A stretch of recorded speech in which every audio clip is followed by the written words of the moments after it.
When buying a car,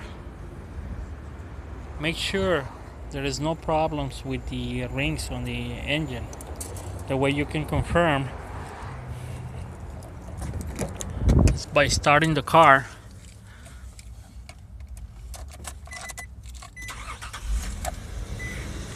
Starting up the car, obvious things to look for is a check engine, but also if you suspect the car has an engine damage, you can confirm it by pulling the dipstick, the oil dipstick, engine oil dipstick, and looking for oil residue around the engine oil dipstick.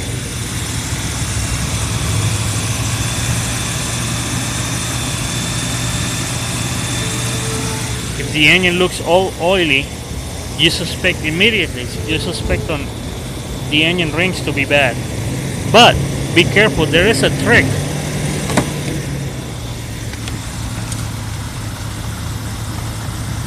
You can see the smoke.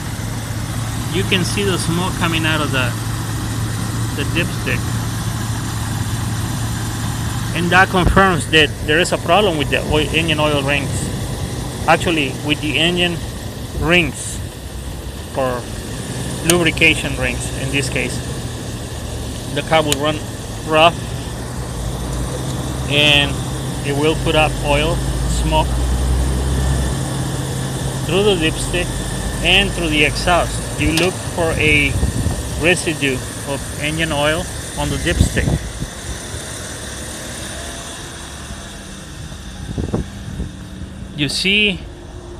You look and see if there is an oil residue on the exhaust.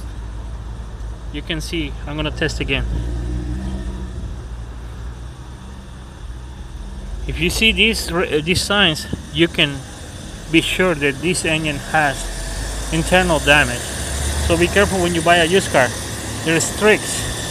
They make the engine run smooth. There is engine oil additives. They make it stop putting up the smoke.